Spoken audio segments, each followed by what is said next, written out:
त्रिनितातीस काल का यह 13वां रविवार है।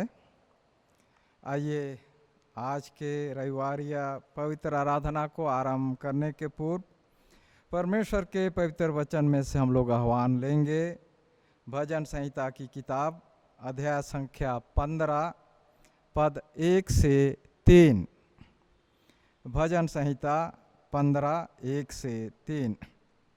वचन का शीर्षक है सिय्योन के निवासी। हे परमेश्वर, तेरे तंबू में कौन रहेगा? तेरे पवित्र पर्वत पर कौन बसने पाएगा? वह जो खराई से चलता और धर्म के काम करता है और हृदय से सच बोलता है, जो अपनी जीभ से निंदा नहीं करता और ना अपने मित्र की बुराई करता और ना अपने पड़ोसी की निंदा सुनता है। यहाँ तक आमीन। आइए हम पवित्र आराधना को आरंभ करते हुए गीत गाएंगे। साक्षी वाणी से त्रिएक ईश्वर का प्रेम और दया को स्मरण करते हुए साक्षी वाणी से गीत संख्या 190। साक्षी वाणी गीत संख्या 190। हे ईश्वर, देख हम पापी लोग पुकारते तेरी ओर। तू है महान, हम सब अयोग्य, तू पापी को मत छोड़।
हमारा आरंभ त्रिएक परमेश्वर पिता, पुत्र और पवित्र आत्मा के नाम से हो, आमीन।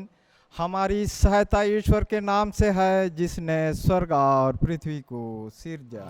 स्तुति होवे पिता को और पुत्र को और पवित्र आत्मा को, जैसा हुआ आरंभ में, जैसा है और जैसा रहेगा, सनातन से सनातन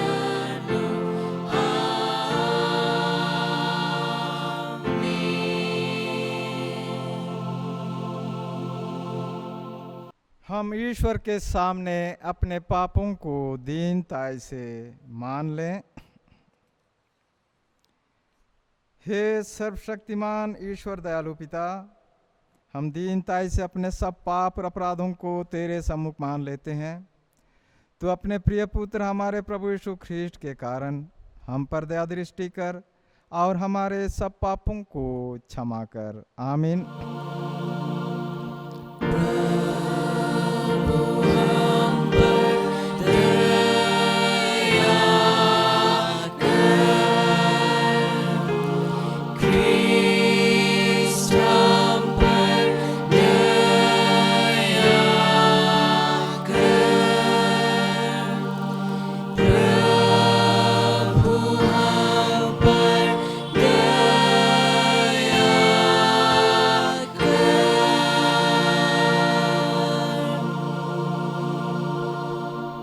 ईश्वर का शांतिदायक वचन जो हम इस तरह से सांत्वना देता है, पहाड़ सरक जाएंगे और पहाड़ियाँ हिल जाएंगी, पर मेरी दया तेरे पास से न सरकेगी और न मेरे कुशल की वाचा हिलेगी।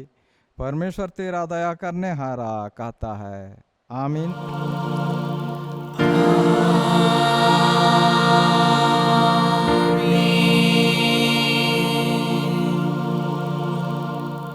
सबसे ऊंचे स्थान में ईश्वर का गुणानुवाद हो। और पृथ्वी पर कुशल और मनुष्यों में प्रसन्नता हो।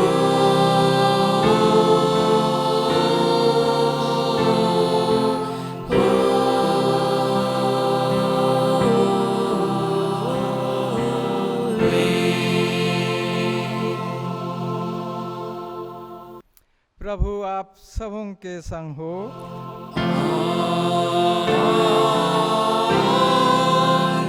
तेरी आत्मा के संग।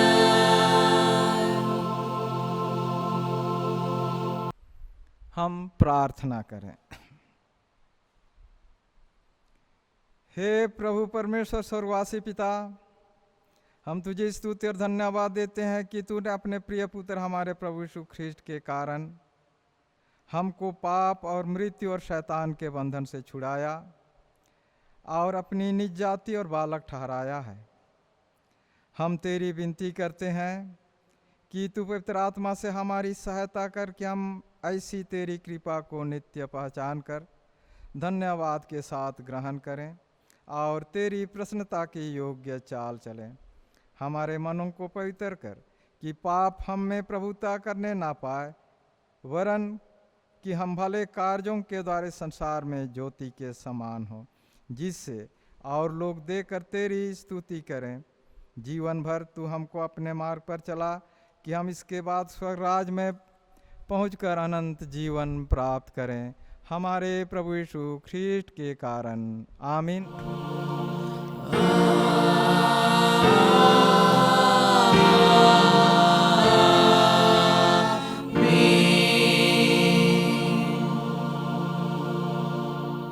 आज के लिए निर्धारित पहला पाठ वचन हम सुने जो हमें मिलता है पौलुस प्रेरित की चिट्ठी गलाती मंडली के नाम पर, उसका 3 अध्याय पद संख्या 15 से लेकर के आगे 22 पद तक।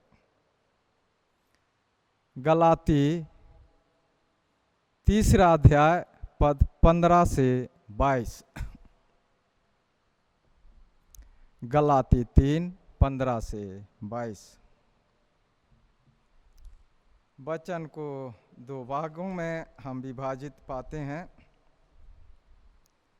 पहला भाग है और उसका शीर्षक है व्यवस्था और वाचा, और दूसरा शीर्षक है व्यवस्था का उद्देश्य। हे भाइयों, मैं मनुष्य की रीति पर कहता हूँ, मनुष्य की वाचा भी जो पक्की हो जाती है तो ना कोई उसे टालता है और ना इसमें कुछ बढ़ाता है। अतः प्रतिज्ञा अब्राहम को और उसके वंश को दी गई। वह यह नहीं कहता वंशों को, जैसे बहुतों के विषय में कहा, पर जैसे एक के विषय में कि तेरे वंश को, और वह मसीह है। पर मैं यह कहता हूँ, जो वाचा परमेश्वर ने पहले से पक्की की थी, उसको व्यवस्था 430 वर्ष के बाद आकर नहीं टाल सकती कि प्रतिज्ञा व्यर्थ ठहरे। क्योंकि यदि मीरास व्यवस्था से मिली है तो फिर प्रतिज्ञा से नहीं, परंतु परमेश्वर ने अब्राहम को प्रतिज्ञा के द्वारा दे दी है। तब फिर व्यवस्था क्यों दी गई? वह तो अपराधों के कारण बाद में दी गई कि उस वंश के आने तक रहे जिसको प्रतिज्ञा दी गई थी, और वह स्वर्गदूतों के द्वारा एक मध्यस्थ के हाथ ठहराई गई। मध्यस्थ तो एक का नहीं होता, परंतु परमेश्वर एक ही का है। तो क्या व्यवस्था परमेश्वर की प्रतिज्ञाओं के विरोध में है? कदापि नहीं, क्योंकि यदि ऐसी व्यवस्था दी जाती जो जीवन दे सकती है तो सचमुच धार्मिकता व्यवस्था से होती। परंतु पवित्र शास्त्र ने सबको पाप के अधीन कर दिया ताकि वह प्रतिज्ञा, जिसका आधार यीशु मसीह पर विश्वास करना है, विश्वास करने वालों के लिए पूरी हो जाए। यहाँ तक आमीन। तेरा धन्यवाद हो हे ख्रिस्ट यीशु। हल्लेलुया, Hallelujah, hallelujah, hallelujah.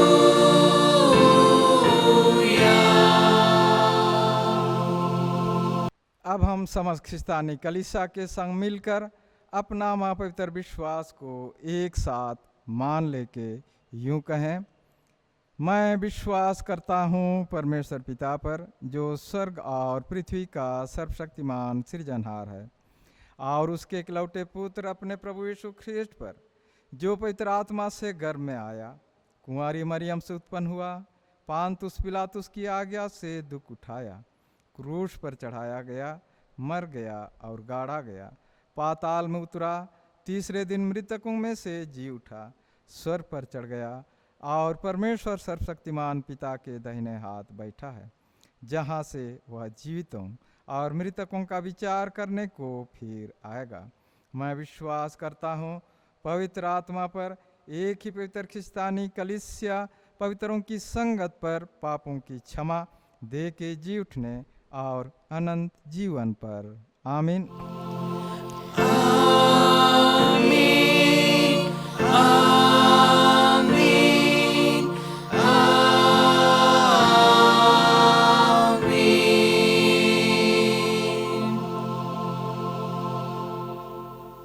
आराधना के क्रम में हम लोग अगला दूसरा गीत गाएंगे, साक्षी बानी से सुसमाचार प्रचार से संबंधित गीत, गीत संख्या 242। साक्षी बानी गीत संख्या 242।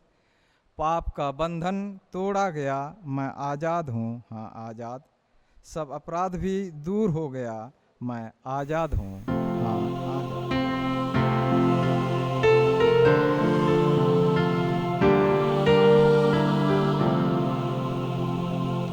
पाप का बंधन तोड़ा गया, मैं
सृष्टिकर्ता परमेश्वर, उद्धारकर्ता प्रभु यीशु ख्रिस्ट और सहायक पवित्र आत्मा की ओर से अनुग्रह और शांति सबों को बहुतायत से मिले।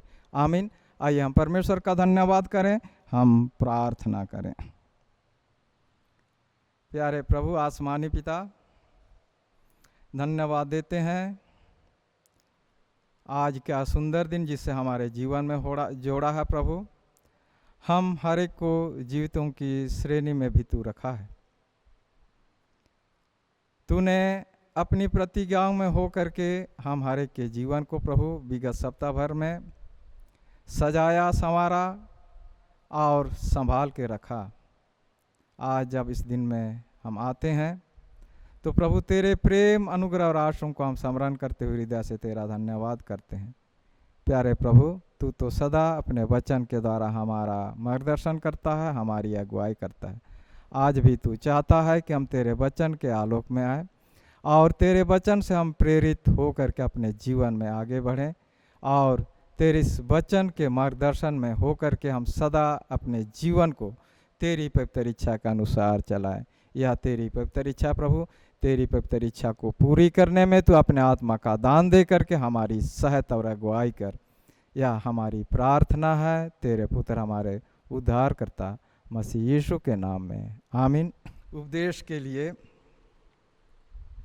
आज का जो पवित्र वचन है हमें मिलता है लूका रचित सुसमाचार से, उसका 10 अध्याय पद संख्या 23 से लेकर के आगे 37 पद तक। लूका रचित सुसमाचार अध्याय 10 पद 23 से 37।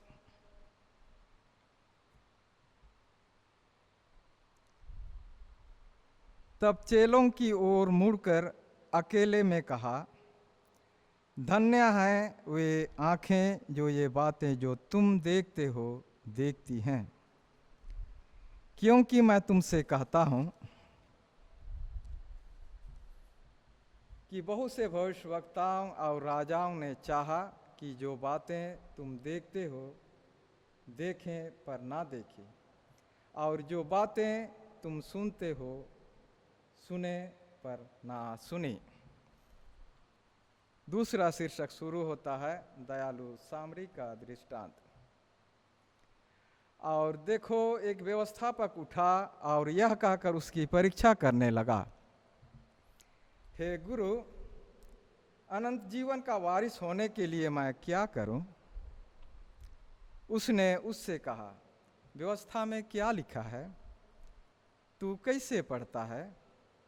उसने उत्तर दिया, तू प्रभु अपने परमेश्वर से अपने सारे मन और अपने सारे प्राण और अपनी सारी शक्ति और अपनी सारी बुद्धि के साथ प्रेम रख, और अपने पड़ोसी से अपने समान प्रेम रख। उसने उससे कहा, तूने ठीक उत्तर दिया, यही कर तो तू जीवित रहेगा।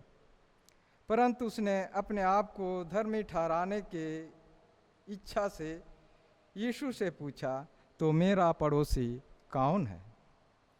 यीशु ने उत्तर दिया, एक मनुष्य यरूशलेम से यरीहो जा रहा था कि डाकुओं ने घेर कर उसके कपड़े उतार लिए और मार पीट कर उससे अधमरा छोड़कर चले गए। और ऐसा हुआ कि उसी मार्ग से एक याजक जा रहा था, परंतु उससे देख के कतरा कर चला गया। इसी रीति से एक लेवी उस जगह पर आया, वह भी उससे देख के कतरा कर चला गया। परंतु एक सामरी यात्री वहाँ आ निकला और उससे देखकर तरस खाया। उसने उसके पास आकर उसके घावों पर तेल और दाखरस डालकर पट्टियाँ बांधी और अपनी सवारी पर चढ़ाकर सराय में ले गया और उसकी सेवा टहल की। दूसरे दिन उसने 2 दिनार निकालकर सराय के मालिक को दिए और कहा, इसकी सेवा टहल करना, और जो कुछ तेरा और लगेगा वह मैं लौटने पर तुझे भर दूंगा। अब तेरी समझ में जो डाकुओं से घिर गया था, इन तीनों में से उसका पड़ोसी कौन ठहरा? उसने कहा, वही जिसने उस पर दया की। यीशु ने उससे कहा, जा तू भी ऐसा ही कर। यहाँ तक। आमीन।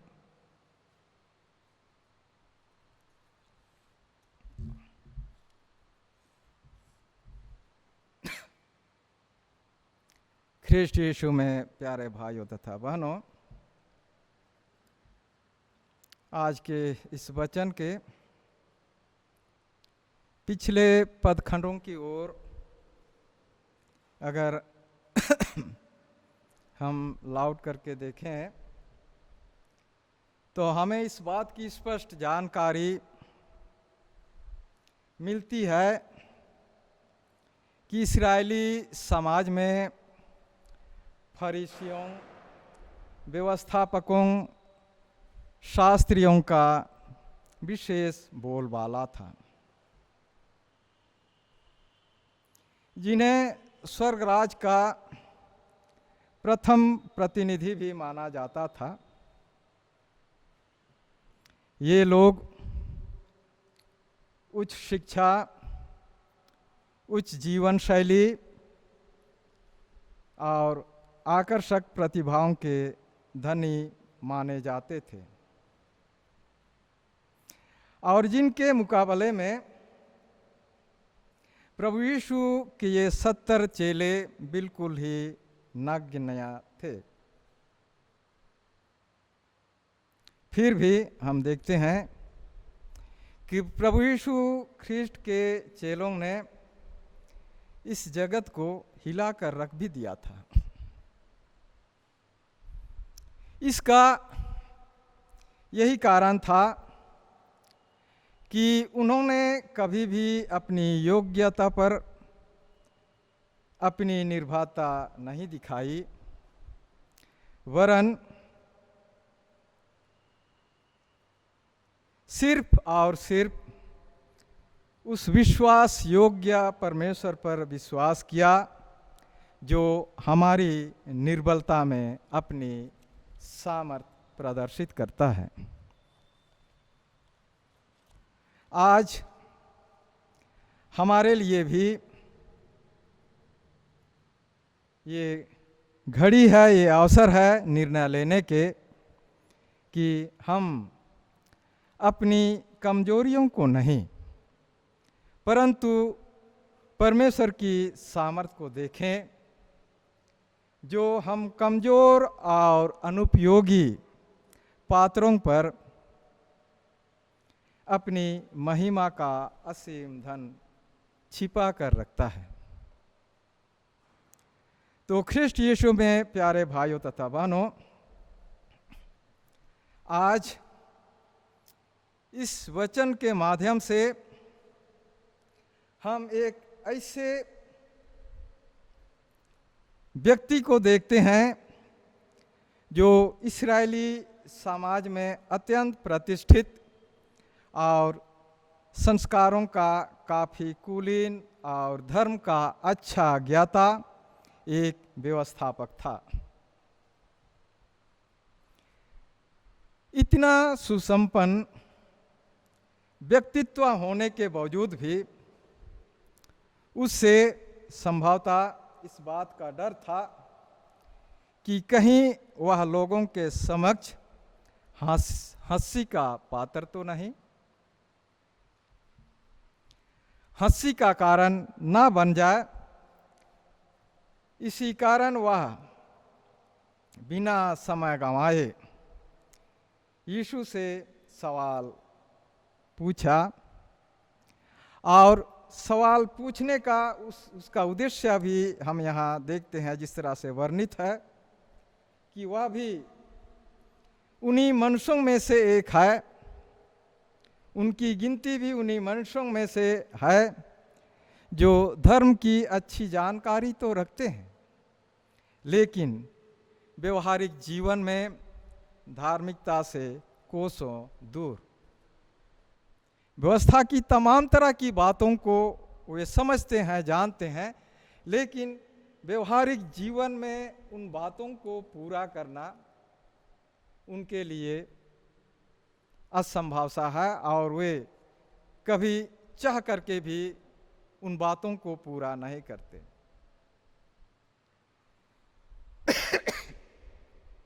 वह यीशु को अपनी बातों में उलझाना चाहा। जिस तरह का सवाल प्रभु यीशु ख्रीष्ट के समक्ष वो रखता है, उन सवालों के द्वारा वह प्रभु यीशु ख्रीष्ट को उलझाने का प्रयास करता है, लेकिन यीशु ने उससे उसकी ही शैली में उसके प्रश्नों का, उनके सवालों का जवाब उसे दिया। प्रभु यीशु ख्रीष्ट के इन सवालों से असंतुष्ट व्यवस्थापक ने अपना बड़प्पन दिखाने के लिए एक और प्रश्न कर दिया। पहला प्रश्न जिस तरह से उसने प्रभु यीशु ख्रीष्ट के समक्ष रखा, उसमें वह कहता है कि अनंत जीवन का वारिस होने के लिए मैं क्या करूं। जिस तरह का प्रश्न व्यवस्थापक प्रभु यीशु ख्रीष्ट से करता है, उसी तरीके से उसके सवाल करने की शैली में ही प्रभु यीशु ख्रीष्ट उसको उसका प्रत्युत्तर देता है, जवाब देता है, और जिससे वह असंतुष्ट व्यक्त करता है। और चूंकि वह अपने आप को व्यवस्था का एक अच्छा जानकर वो प्रमाणित करना चाहता था, और इसलिए अपना बड़प्पन दिखाने के लिए उससे और दूसरा सवाल करता है, सवाल पर सवाल करता है कि मेरा पड़ोसी कौन है, मेरा पड़ोसी कौन है। अब यह सिर्फ व्यवस्थापक के प्रतिष्ठा की बात नहीं, उसको अपना बड़पन दिखाने की बात नहीं, परंतु यहाँ प्रभु यीशु ख्रीष्ट को भी एक सुनहरा अवसर मिलता है। प्रभु यीशु ख्रीष्ट के लिए भी एक सुनहरा अवसर था कि वह परमेश्वर के अनुग्रह, उसके विचार, उसकी करुणा और उसकी सोच को मनुष्यों के मध्य प्रकट करे। व्यवस्थापक का जिस तरह से प्रश्न था, उस प्रश्न का जवाब देने के क्रम में प्रभु यीशु ख्रीष्ट को एक अच्छा मौका मिलता है कि परमेश्वर का जो अनुग्रह है मनुष्यों के लिए और उसकी जो करुणा है और उसका जो सोच है, उसको लोगों के बीच में प्रकट करे। यीशु ने अवसर का मूल्य पहचाना और उसको ये दृष्टांत कहा सुनाया, दयालु सामरी का दृष्टांत के रूप में जिसको हम लोग पाते हैं।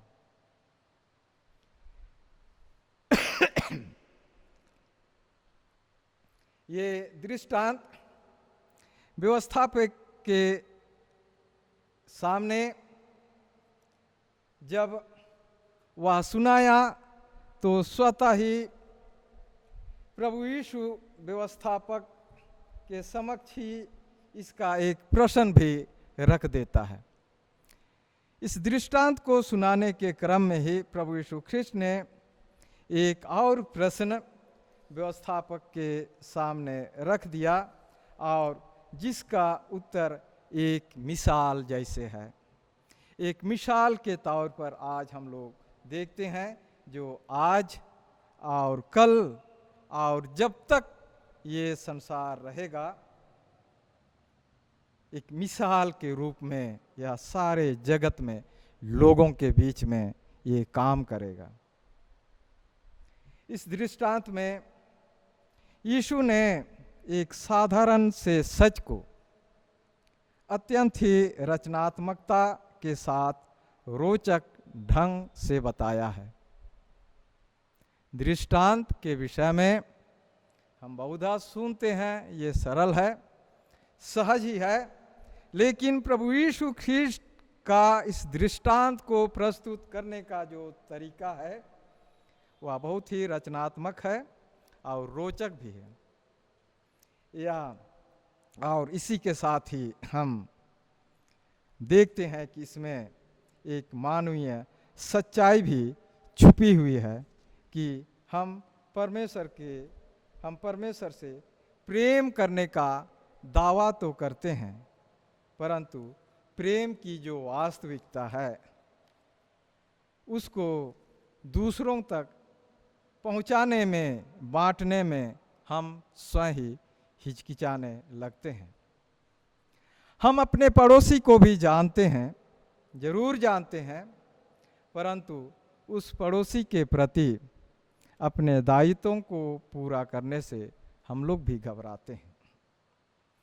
यह दृष्टांत मनुष्यों के भावनाओं को जरूर करके दर्शाता है, जिससे वह जीवन की जदोजहद और संघर्ष के मध्य कहीं छिपा हुआ होता है। दूसरों तक परमेश्वर के प्रेम को पहुंचाना हमारे लिए एक चुनौतीपूर्ण और जोखिम भरा काम भी है, क्योंकि इसमें हमें अपनी ऊर्जा, अपने धन और अपने समय और अपने आप को निवेश करने की संभावना है, निवेश करना पड़ता है, अपने आप को व्यस्त रखना पड़ता है, और संभव है कि हम भी स्वयं को इस परिस्थिति में कभी कभी अपने आप को उस दयावंत सामरी की तरह हम लोग पाते हैं। लेकिन यह भी सच है कि कई बार हम लोग उस लेवी या याजक की तरह बन जाते हैं, जो अनदेखी कर यानी कतरा कर किनारे से अपना राह ले लेते हैं। तो ख्रिस्ट यीशु में प्यारे भाइयों तथा बहनों, आज हमें स्मरण करने की आवश्यकता है। हम स्मरण करें कि कब हमने अंतिम बार अपने जीवन में होकर के सामरी की भूमिका निभाई है। साधारणतः हम ये आज सोचें कि विगत सप्ताह भर के जीवन में हम कब और किस परिस्थिति में होकर के सामरी की भूमिका हमने निभाई थी, और कब बेपरवाह हो करके हमने उस लेवी और याजक की तरह भी अपनी भूमिका निभाई हो, जिसे किसी भी परिस्थिति से हो करके किसी तरह का कोई लेना देना नहीं था।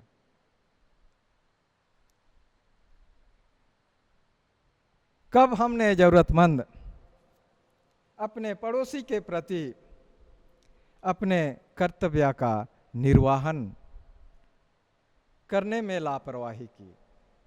आज हमें आवश्यक है कि यदि हम परमेश्वर से प्रेम करते हैं, तो उस प्रेम को व्यवहारिक जीवन में उसे प्रामाणिक तौर पर लोगों के बीच में हमें प्रदर्शित करने की भी आवश्यकता है,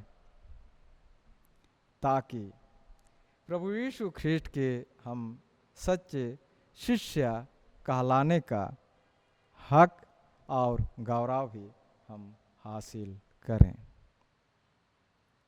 हम परमेश्वर से प्रार्थना करें कि परमेश्वर क्योंकि हमारी निर्बलता में अपने सामर्थ्य को हमारे जीवन में जब वो प्रकट करने वाला है, हम जाने अनजाने चाहे लेवी और याजक की भूमिका भी हमने क्यों ना निभाई हो, लेकिन परमेश्वर के आत्मा की अगुवाई और उसके सहायता में हम अपने पड़ोसी के साथ हम भी उस तरह का व्यवहार, उस तरह का प्रेम प्रकट करें जिस तरह का प्रेम उस सामरी व्यक्ति ने उस अनजाने व्यक्ति के साथ प्रकट किया। आज हमें, आपको, हम में से बहुतों को, बहुत सारे लोगों की मदद की आवश्यकता है।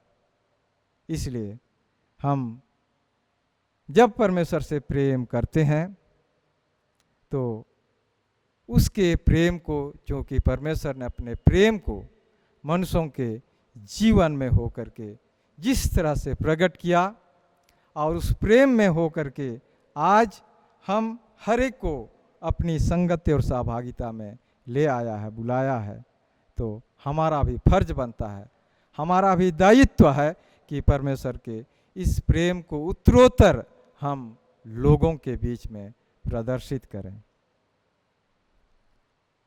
परमेश्वर अपने आत्मा के द्वारा निरंतर हमारी सहायता और हमारा मार्गदर्शन करे। आमीन। हम प्रार्थना करें।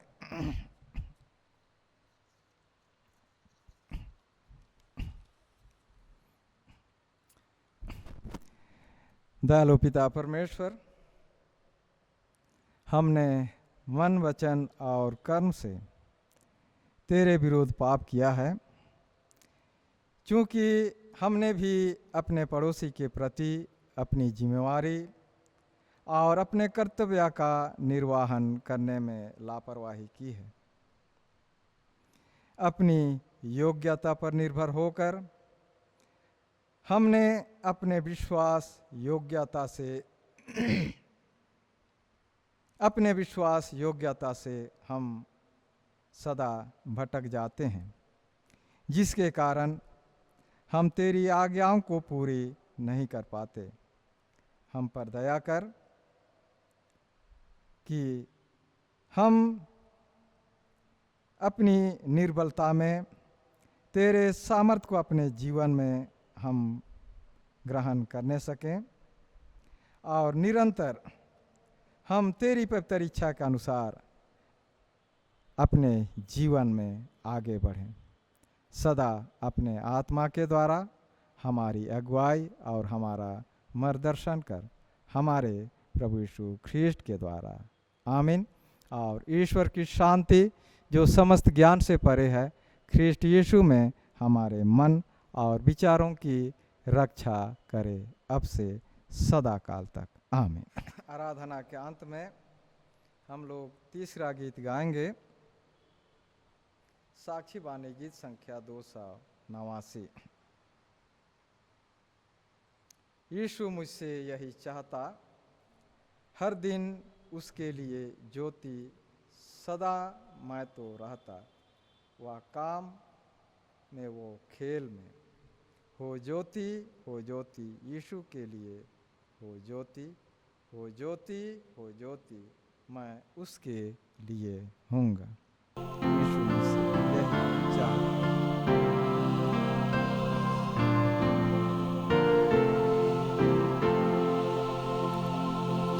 यीशु मुझसे यही चाहता, हर दिन उसके लिए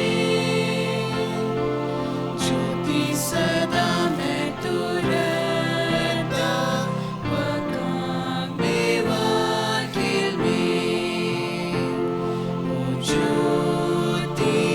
ओ ज्योति यीशु के लिए, ओ ज्योति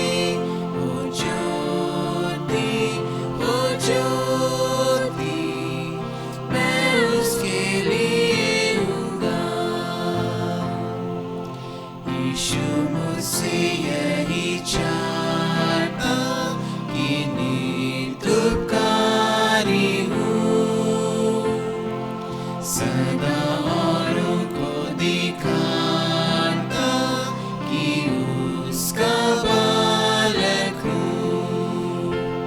ओ ज्योति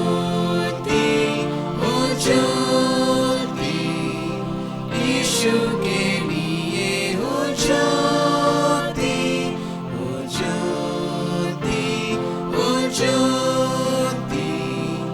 मैं उसके लिए हूँगा।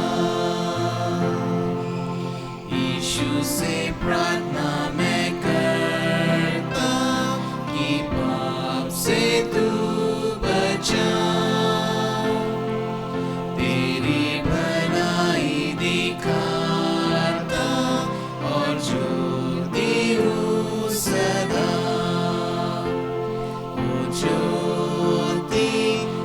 ज्योति यीशु के लिए हो ज्योति,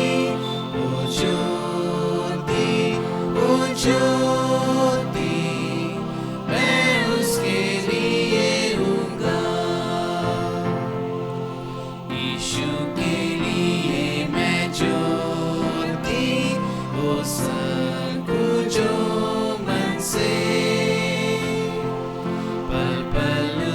सेवा करूं उसकी सच्चाई से। ओ ज्योति यीशु के लिए हो ज्योति,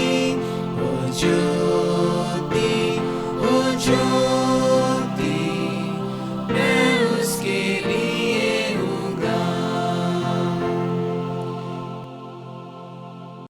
आइए हम प्रार्थना करें। धन है परमेश्वर तुम्हारे घर वह बरदाई। धन है परमेश्वर तुम्हारे वह घर का बरदाई। स्वर्ग पर से वर्षासी कृपा पर कृपा बरसाई।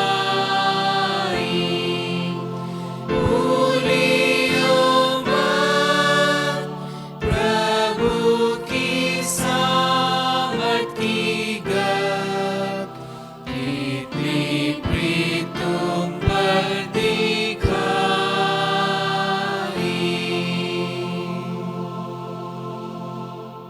हे प्रभु परमेश्वर सर्ववासी पिता, हम तेरी विनती करते हैं, अपनी क्रिश्चियानी कलीसिया और उसके सारे सेवकों की अगुवाई कर कि वे तेरे वचन के निर्मल उपदेश में ठहरें, जिससे सच विश्वास और प्रेम हमें बढ़े और दिढ़ाया जाए।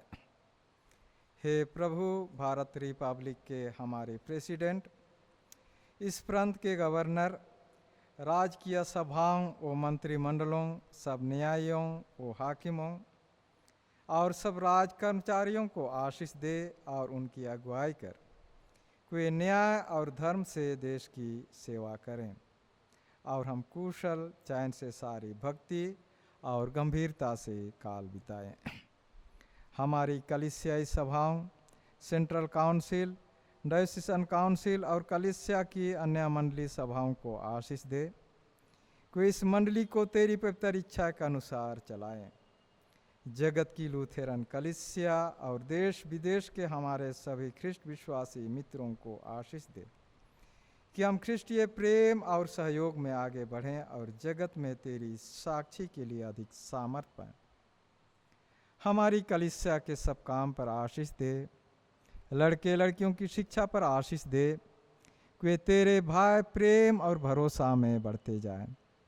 कलीसिया के विद्यालयों, शिक्षण प्रशिक्षण महाविद्यालयों, अन्य संस्थाओं को संभाल और उनको बढ़ती दे और उनके द्वारा कलीसिया के लिए आत्मिक और लौकिक आशीष दे। खेती बाड़ी और हर एक काम उद्यम को सफल कर, जिससे हर कोई सुविवेक से तेरे आगे चलें और अपनी जीविका पाएं। अपनी कृपा से उन सबों पर दृष्टि कर जो कंगालपन, रोग और नाना प्रकार की साकेती दुख में हैं, उनको शांति दे। हम सब पूरी मंडली तेरे सामर्थ्य हाथ पर समर्पित होते हैं। जिस तरह विगत जीवन में प्रभु तो मंडली अंतर्गत एक एक परिवार के संग साथ, एक एक विश्वासियों के संग साथ बना रहा, उनके हर एक काम उद्यम में उनकी सहायता और अगुवाई की। हे प्यारे प्रभु, आने वाले संपूर्ण जीवन में तू हम हर एक के जीवन को अपने ही सुरक्षा के घेरे में ले ले। विशेष करके प्रभु इस समय हम मंडली अंतर्गत उन सभी ख्रिस्ट विश्वासी भाई बहनों को प्रार्थना के द्वारा तेरे सम्मुख लेकर के आते हैं, जिन्हें प्रभु इस समय तेरी सहायता और तेरी मदद की नितांत आवश्यकता है। भिन्न भिन्न प्रकार के शारीरिक रोग दुख से ग्रसित, मानसिक रूप से प्रभु चिंता ग्रसित सभी प्यारों के जीवन को प्रभु तू आप अपने संरक्षण में ले ले। और जबकि कितने प्यारे जन इस समय शारीरिक रोग दुख से ग्रसित हो करके स्वस्थ लाभ के निमित्त प्रभु अस्पताल का शरण लिए हुए हैं। हे प्यारे प्रभु, हर एक के संग साथ तू हो ले, जहाँ भी हैं, जिस भी परिस्थिति में है प्रभु, तो उनकी रक्षा और रखवाली कर, अपना सामर्थ्य उनके जीवन में होकर के प्रभु तू प्रकट कर। और इस समय जबकि उन्हें स्वस्थ लाभ की आवश्यकता है, हे प्यारे प्रभु, तो आप ही उनके जीवन में हो करके जो कुछ भी दुख है, तकलीफ है, शारीरिक रूप से सारे दुख और तकलीफ़ों को उनके जीवन से दूर करके प्रभु स्वस्थ जीवन दान कर। मानसिक रूप से चिंताग्रसित सभी प्यारों के संग साथ हो ले प्रभु। तूने तो स्वयं आह्वान किया है, तेरे वचन के द्वारा हमें प्रेरणा प्रदान किया है कि अपने मन की सारी चिंताओं को यहाँ पर छोड़ दे, क्योंकि उसको तुम्हारा ध्यान है।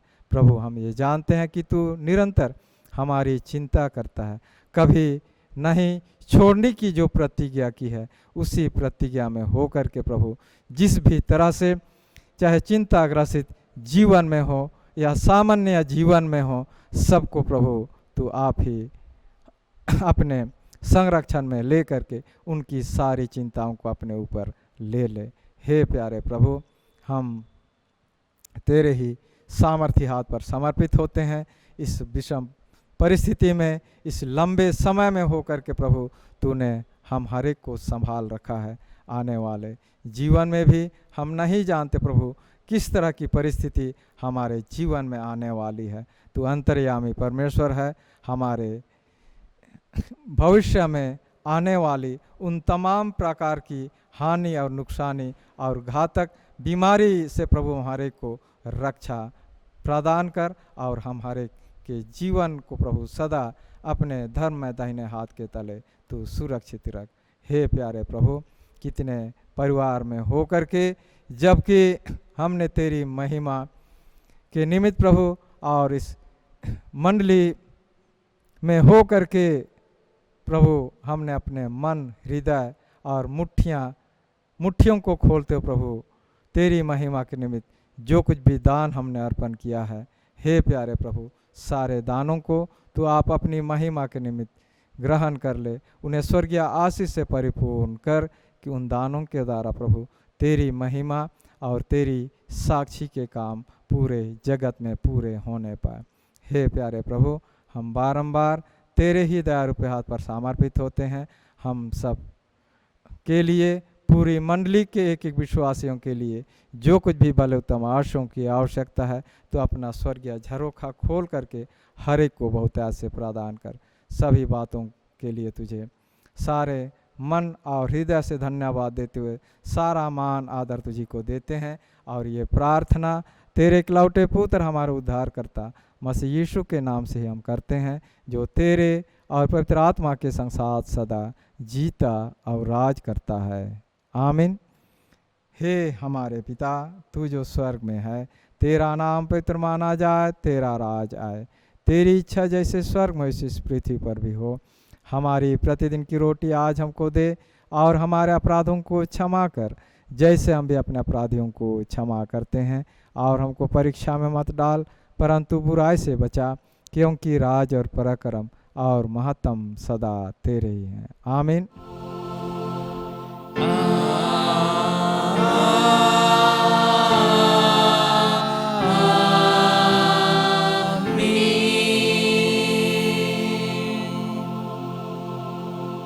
अब विश्वासी और दीन मन से त्रिएक ईश्वर का आशीर्वाद ग्रहण करें। परमेश्वर तुझे आशीष दे और तेरी रक्षा करे। परमेश्वर अपने मुख का प्रकाश तुम पर चमकाए, तुझ पर अनुग्रह करे। परमेश्वर अपने मुख का प्रकाश तुम पर चमकाए और तुझे कुशल दे। आमीन।